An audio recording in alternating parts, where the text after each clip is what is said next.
Hare Krishna. Jaya Jaya Shri Chaitanya Jaya Nityananda Jaya Advaita Chandra Jaya Gaura Bhakta Vrinda Jaya Jaya Shri Chaitanya Jaya Nityananda Jaya Advaita Chandra Jaya Gaura Bhakta Vrinda Jaya Jaya Shri Chaitanya Jaya Nityananda Jaya Advaita Chandra Jaya Gaura Bhakta Vrinda. We continue reading from Caitanya Caritamrita Adi-Lila. We are on chapter 7, text 102. We have been hearing the pastime of Lord Chaitanya with the Varanasi sannyasis. Eta shuni hasi prabhu balila vachana dukkana manaha yadi kari nivedana. Translation and purport by His Divine Grace, A.C. Bhaktivedanta Swami Srila Prabhupada. After hearing the Mayavadi sannyasis speak in that way, Lord Chaitanya Mahaprabhu smiled slightly and said, "My dear sirs, if you don't mind, I can say something to you regarding Vedanta philosophy." The Mayavadi sannyasis, appreciating Lord Chaitanya Mahaprabhu, inquired from him why he did not discuss Vedanta philosophy. So that is what they were asking him. Why aren't you discussing Vedanta philosophy? You're just singing and chanting. Actually, however, the entire system of Vaishnava activities is based on Vedanta philosophy. Vaishnavas do not neglect Vedanta, but they do not care to understand Vedanta on the basis of the Shariraka Bhasya commentary. Shariraka Bhasya commentary. Therefore, to clarify the situation, Lord Sri Chaitanya Mahaprabhu, with the permission of the Mayavadi sannyasis, wanted to speak regarding Vedanta philosophy. So the Mayavadi sannyasis were asking Lord Chaitanya, why aren't you studying Vedanta Sutra? So it's not that the Vaishnavas don't follow the Vedantas. We are studying Srimad Bhagavatam, which is the natural commentary on the Vedantas. We are studying Bhagavad Gita. We are studying Isopanishad, which is one of the Upanishads. So the entire Vaishnava philosophy is very much grounded on Vedas, Vedic principles, on the Vedanta.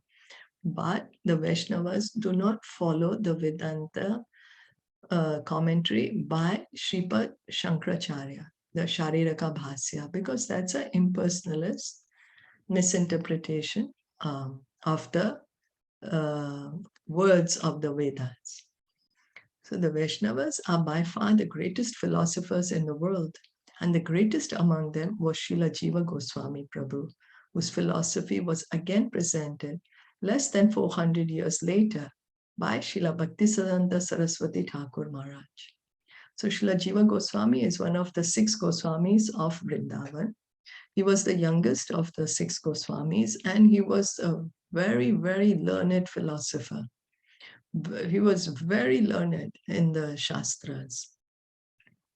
And his philosophy was again presented by Srila Bhaktisiddhanta Saraswati Thakur. So Srila Jiva Goswami is not that he's writing his own philosophy. No, his commentaries are only on the scriptures. The Vaishnavas, their commentaries are only based on the scriptures, nothing else. Because the Vaishnava philosophy is based on the scriptures, based on the Vedas. So a Vaishnava will never speak or give any commentary which is outside of the Vedic conclusions. So Srila Bhaktisiddhanta Saraswati Thakur was the spiritual master of Srila Prabhupada.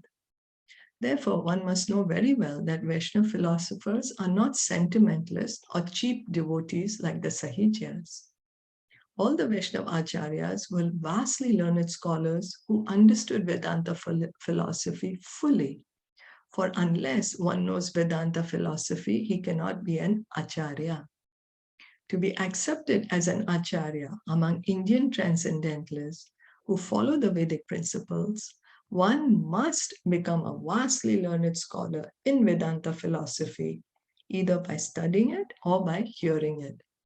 So Srila Prabhupada is pointing out that it's not that Vaishnavas are don't have philosophy, that they're just singing and chanting. No, the Vaishnavas have the highest philosophy. Why? Because they're following the Vedas.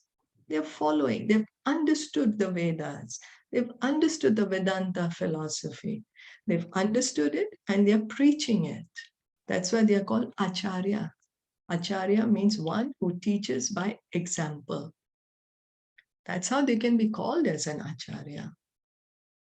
Bhakti develops in pursuance of Vedanta philosophy. This is stated in Srimad Bhagavatam, Canto 1, Chapter 2, Text 12.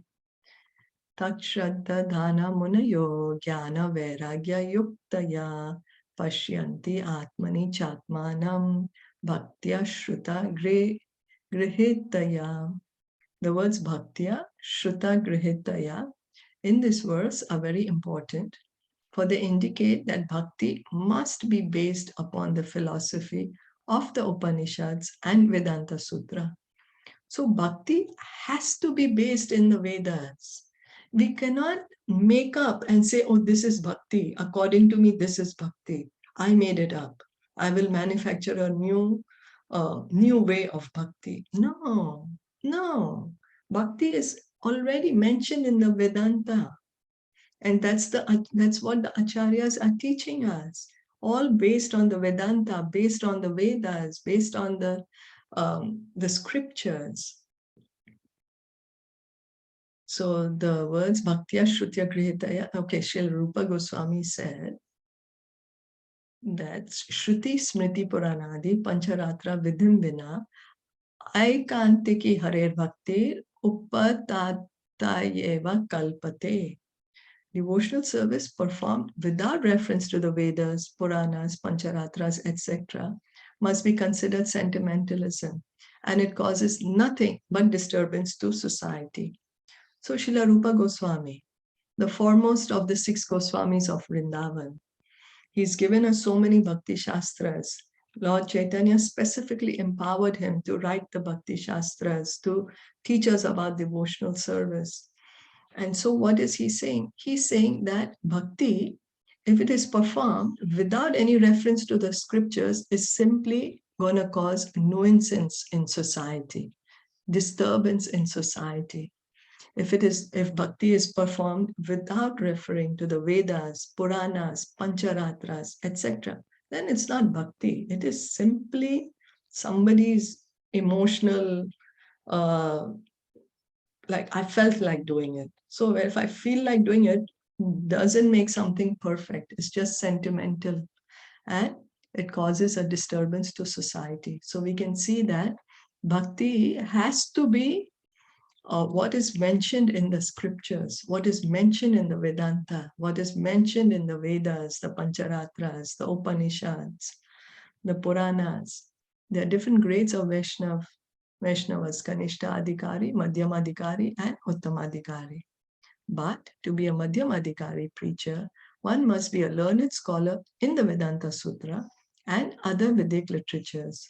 Because when Bhakti Yoga develops on the basis of Vedanta philosophy, it is factual and steady. So we can see, Vaishnavas, there are 3 levels, 3 grades of Vaishnavas. Kanishta Adhikari, the neophytes who are just beginning, the beginning devotees. Kanishta, they don't know much of the philosophy. Then comes the Madhyam Adhikari. Madhyam Adhikari is the preacher. He's the preacher, right? So he has very good grasp of the philosophy. He's understood the meaning of the Vedas, the Vedanta. He's understood what the scriptures are saying. He knows it. He is a scholar, and that's how he's able to preach on the basis of the scripture. He's understood it himself very nicely, the scriptures, the Vedanta Sutra, the Vedic literatures. And this kind of bhakti is factual, it is steady.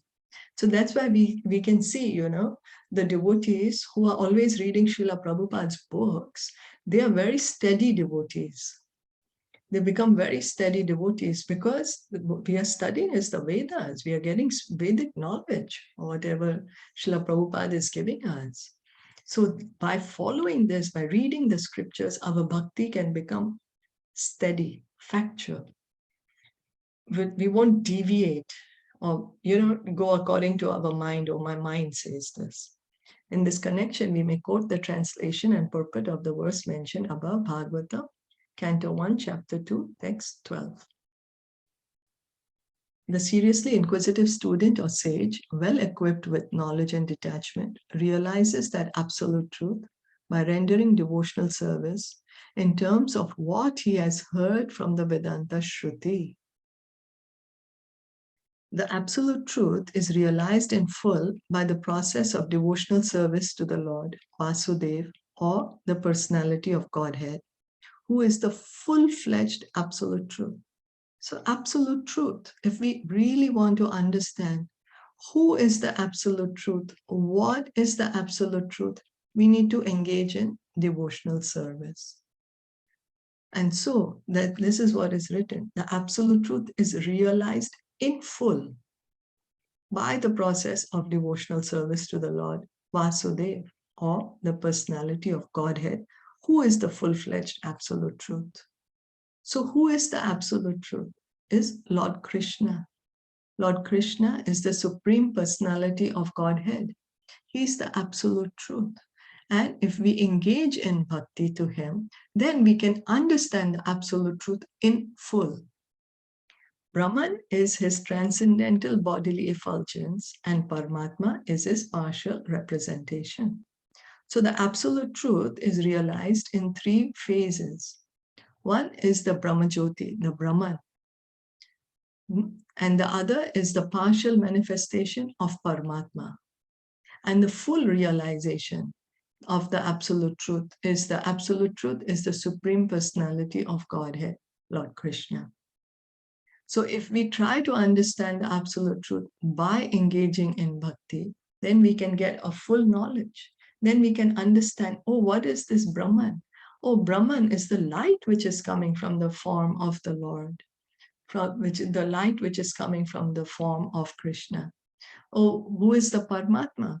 Paramatma is a partial representation of Krishna, is a feature of Krishna, by which Krishna is always with us in this material world. He's the Paramatma in our hearts, and this is how he's with us in the material world. He's also in the Paramatma form, he's also within the atom, every atom. In this material world, within the universe. So as such, Brahman or Paramatma realization of the absolute truth is but a partial realization. So if we understand only the Brahman or only the Paramatma, means we have not understood the absolute truth completely. The complete realization of absolute truth is to understand that the absolute truth is the Supreme Lord, Krishna, and the Brahman is the effulgence coming from his form, and Paramatma is his partial representation. So this is the example Prabhupada would give was that if we are standing on a platform and the train is coming and somebody does not know the train, and then he hears, oh, train is coming, train is coming. He just sees the light of the train and he goes away. And so he thinks, oh, the train is light. Another man, he has more patience and he says, okay, let me see what happens. So first he sees the light, and then next he sees, oh, there is some form to the train, there are these different carriages. And then he says, okay, well, this is the train, I understood it, and he goes away. The third one has more patience. He's waiting and he sees, oh, the train stops here. And inside the train, there is so much variety. There are seats, there are people, there is air conditioned, there's, different amenities there in the train. So he gets, and there's an engine which has been pulling the train all along. There's a driver. So he gets a complete idea of what the train is. So the first one who thinks the train is light, his realization is very partial because the train does have a light, So he's not wrong, but it's not complete. And then the other one who thinks that the train is just like some kind of a it's just some kind of a form, just some kind of carriages, but not totally understanding, oh, there's an engine, there's a driver. So he's not wrong either, but he does not have complete knowledge. But the one who has understood, oh, there was the light which is there, and then there are the carriages, there's the engine, there's the driver, there are these different amenities in the train. He gets the complete knowledge of the train. That is the way we can understand Brahman realization, Paramatma realization, and complete realization of the absolute truth. So, is that okay?